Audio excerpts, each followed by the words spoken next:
So fresh off their historic tour victory in New Zealand earlier this year, can Ireland get it done against the world champion Springboks? And I thought you were going to score. Ask a better question, you get a better answer.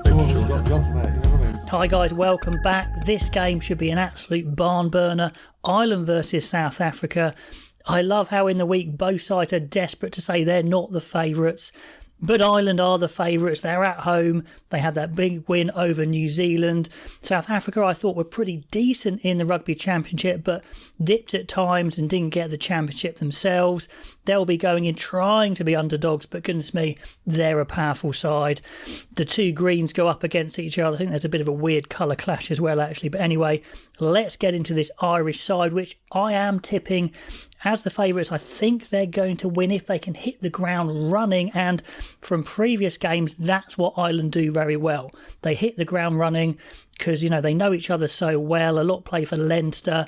They get into that game plan so quickly, they normally don't have a lot of build-up. So I'm predicting a win for Ireland on my Fanzoo Guinness Pint Predictor League. Download the app, code analyst, get involved if you haven't already. It's going to be great fun. So let's have a look at this Irish side. We've got Porter, Sheehan and Furlong, probably just missing Kelleher for their best first choice front row. Porter and Furlong, their best two props. That's exciting. In the second row, we've got the all-action Tyg Byrne. Back row, second row, does the lot. The solid Ryan. It's a very quick, it's a very skillful front row. I really like it. They're going to try and play very fast. It's going to be interesting going up against South Africa, who maybe won't play as fast at times compared to the New Zealand, who wanted to play fast as well. Could be a bit more of a contrast in styles, certainly in the front row. Back row, we've got the ever-reliable Omani still hanging in there, still performing well. It seems like every year, I think, someone's going to come along and knock him off his perch, but they haven't. Their best open side, Van der Fleer, is fit. That's fantastic. And Doris has demoted Conan from his previous first choice of number 8. Let's see how that battle goes. But Doris, the up-and-coming talent. Two talents that aren't up-and-coming are Murray and Sexton. Loads of experience in the half-back pairings here. Normally would be Gibson Park, but he's had very little rugby, so it makes sense. These guys know each other inside out anyway. So again, if you want to hit the ground running, Murray Sexton makes a lot of sense. Now Ireland can also select their best midfield of Henshaw and Ringrose. Aki not available, so McCloskey comes onto the bench. Is he just keeping the shirt warm for Aki? I don't know, or will he have a genuine charge at the team? But anyway, Henshaw, Ringrose, a fantastic partnership again. A very fast partnership, exciting partnership. This whole team is built around speed and skill and moving the ball quickly. South Africa, a bit more powerful. Might want to slow it down a bit more. Can't wait for this contrast. We'll see how it goes.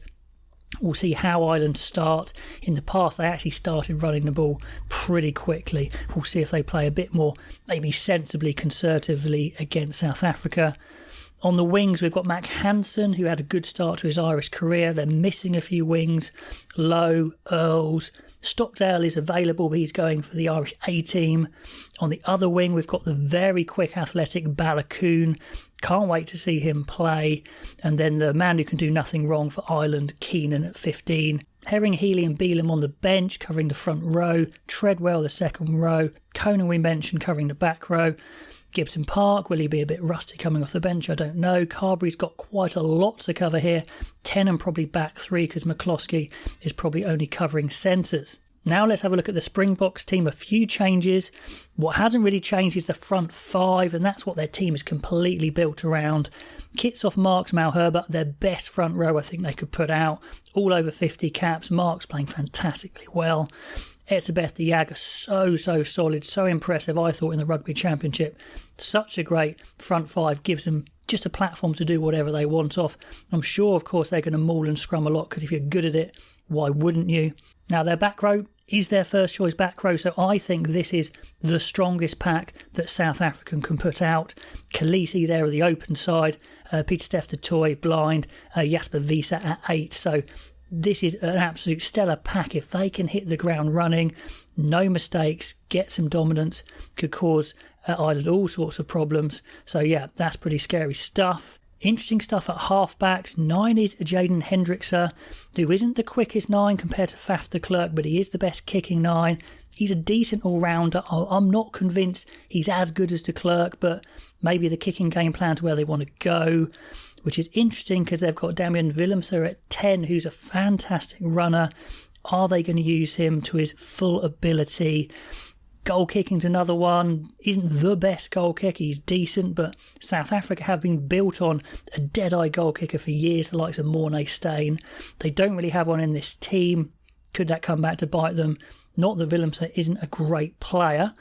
In the centres, they're just missing Am, which is a shame. No one can quite replace him. Creel's giving it a go alongside Diolande. The ever-present Mapimpi is there, of course.